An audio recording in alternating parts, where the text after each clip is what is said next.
డిఎస్సిలో జరిగిన అక్రమాల గురించి తక్షణమే వాటి మీద సిబిఐ ఎంక్వైరీ వేయాలి. ఎందుకంటే నిరుద్యోగ జీవితాలతో ఆటలాడుకుంటుంది ఈ కూటమి ప్రభుత్వం. గతంలో వీళ్ళు ఇచ్చిన జీవోస్ ప్రకారం ఏదైతే ఉందో దానివల్ల నిరుద్యోగులకు అన్యాయమైంది. ఒక కేసులో స్పోర్ట్స్ కోటా 2% ఉన్నదాన్ని 3%కి తీసుకొని రావడం జరిగింది. కొత్తగా ఎటువంటి పరీక్ష లేకుండా, టెట్ ఎగ్జామ్ కానీ డిఎస్సి ఎగ్జామ్ కానీ లేకుండా జీవో నెంబర్ 4, జీవో నెంబర్ 47 ద్వారా దగ్గర 440 పైచిలుకు మందికి స్పోర్ట్స్ కోటాలో ఉద్యోగాలు ఇప్పించడం జరిగింది. అది ఎందుకు తప్పు జరిగిందంటే దాన్ని స్పోర్ట్స్ కోటా ఇచ్చే వాళ్ళలో రవి అని ఒక ఎమ్మెల్యే, ఆయన జూడో దాంట్లకు, అదేవిధంగా భరత్ ఎంపీ ఆఫ్ విశాఖపట్నం, వాళ్ళిద్దరూ కూడా స్పోర్ట్స్ కోటా సర్టిఫికేట్లు ఒకరికి 39కి ఒకరికి 26 మందికి స్పోర్ట్స్ కోటా సర్టిఫికేట్లు ఇప్పించే కార్యక్రమం చేసినారు. ఈ 447 ద్వారా ఎటువంటి ఎగ్జామ్స్ లేకుండా వాళ్ళందరినీ రిక్రూట్ చేయడం జరిగింది. దీంట్లో పార్టిసిపెంట్స్కి మాత్రమే చూస్తూ ఎవరైతే గోల్డ్ మెడల్ గెలిచినారో అలాంటివి మల్టిపుల్ చాలా ఉదాహరణలు ఉన్నాయి. వాళ్ళకి ఇవ్వకపోవడం దీనిలో అవినీతి జరిగింది అనే దానికి నిదర్శనం. వాటి మీద ఎంక్వైరీ చేయాలని అడుగుతున్నాము. ఇప్పటికీ కూడా లోకేష్ తొడగట్టి ఛాలెంజ్ చేస్తున్నామంటున్నారు తప్ప మేము ఏదైతే కారణాలు చెప్పామో, చూపించామో వాటికి సరైన సమాధానం లేదు.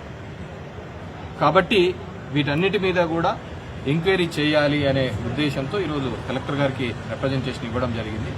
వీటితో పాటు ఫీజు రియంబర్స్మెంట్ కింద 9,500 కోట్ల రూపాయలు ఇవ్వాలి అని చెప్పేసి చెప్పడం జరిగింది. చంద్రబాబు నాయుడు గారి శిష్యుడు పక్క రాష్ట్ర ముఖ్యమంత్రి రేవంత్ రెడ్డి కూడా చెప్పినాడు 10,000 కోట్లు ఉంది, మీరేం చేస్తున్నారు, నన్నే అడుగుతున్నారు అని. మేము ఇక్కడ అడిగి పెట్టినాము, ఈయన ఇవ్వటం లేదు. ఈ రెండిటికి సంబంధించి వైఎస్ఆర్ కాంగ్రెస్ పార్టీ ఆధ్వర్యంలో రాబోయే కాలంలో 3, 4వ తేదీన రౌండ్ టేబుల్ సమావేశం జరిపించి మేధావులు అందరితోనూ మీటింగ్లు ఏర్పాటు చేసే కార్యక్రమం 6, 7, 8, 9 ఈ 4 రోజులు రిలే నిరాహార దీక్షలు చేస్తారు యూత్ అండ్ స్టూడెంట్స్ ఆధ్వర్యంలో. 10వ తేదీ నియోజకవర్గ వ్యాప్తంగా కూడా ర్యాలీ చేసే కార్యక్రమం చేస్తాం. ఎందుకంటే ఈరోజు మనం చూస్తున్నాం సెంట్రల్లో ఒక నీట్ పేపర్ లీక్ అయ్యి 20 లక్షల మంది కుటుంబాలకు సంబంధించిన దానిలో ఏ విధంగా ధర్మేంద్ర ప్రధాన్ రాజీనామా చేశాడు. ఇక్కడ 3 లక్షల మంది నిరుద్యోగులకు సంబంధించి అవకతవకలు పాల్పన్నారు అనేది స్పష్టంగా స్పోర్ట్స్ కోటాలో తెలిసింది.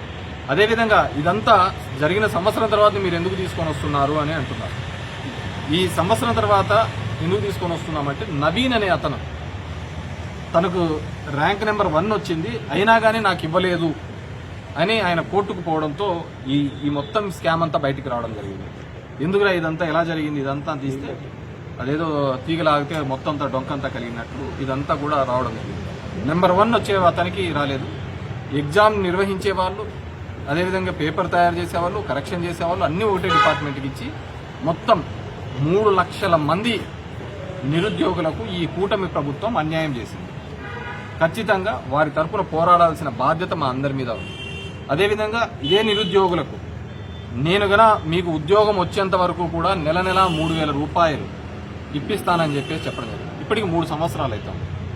అంటే దగ్గర సంవత్సరానికి 36,000 లెక్కన 3 సంవత్సరాలకు 1,08,000 రూపాయలు ఈ నిరుద్యోగులకు అందరికీ కూడా ఈ ప్రభుత్వం బకాయి పడింది. అది కూడా వెంటనే చెల్లించాలని చెప్పేసి ఊరికే నోటికి వచ్చినట్టు మేము 30 లక్షల కోట్ల పెట్టుబడులు తెచ్చినాం, 20 లక్షల మందికి ఉద్యోగాలు కల్పించినామని చెప్పి చెప్తున్నారు. శ్వేతపత్రం చూస్తే ఉద్యోగ కల్పనలో ఈ రాష్ట్రం వెనకబడి ఉంది అని చెప్పేసి మన పార్లమెంట్లో సమాధానం చెప్పడం. మరి ఎక్కడికి పోయారు? అంటే మేము 99 పైసలకి భూములు కాదు కదా, అన్ని ఆస్తులన్నీ ఇస్తాను. నీ ఆస్తి ఏం పోతుంది? ఊర్లో వాళ్ళ ఆస్తి ఇస్తాను. నీ ఆస్తి కాదు కదా ఇచ్చేది, ఊర్లో వాళ్ళ ఆస్తి ఇస్తాను. ఏ విధంగా అనామకమైన కంపెనీలకు, నిన్న మొన్న పుట్టిన కంపెనీలకు 1000 ఎకరాలు ఎలా దారదత్తం చేస్తున్నారు, ఏ విధంగా ఫ్రాడ్లు చేస్తున్నారు, ప్రతి అంశంలోనూ కూడా ఇక్కడ అవినీతితోనే మొత్తం ముడిపడి ఉంది. ఖచ్చితంగా వాటన్నిటి మీద చర్యలు తీసుకోవాలని చెప్పేసి 3-4 రోజుల కిందటే ఇక్కడ యూత్ స్టూడెంట్ ఆర్గనైజేషన్ తరఫున కూడా ధర్నాలు చేయడం జరిగింది. ఈరోజు కలెక్టర్ గారికి కూడా రిప్రజెంటేషన్ ఇవ్వడం జరిగింది. ఖచ్చితంగా వీళ్ళ మీద చర్యలు తీసుకోవాలి, ఎంక్వైరీ చేయాలని ఆ లిస్టుతో సహా ఇవ్వడం జరిగింది. వీళ్ళందరి మీద ఎంక్వైరీ తీసుకుని డెఫినెట్గా వీటి మీద, నిరుద్యోగుల మీద, ఈ రాష్ట్ర భవిష్యత్తు మీద వైఎస్ఆర్ కాంగ్రెస్ పార్టీ ఎటువంటి సమస్య వచ్చినా కానీ వాటి గురించి ఖచ్చితంగా పోరాడుతూనే ఉంటుంది.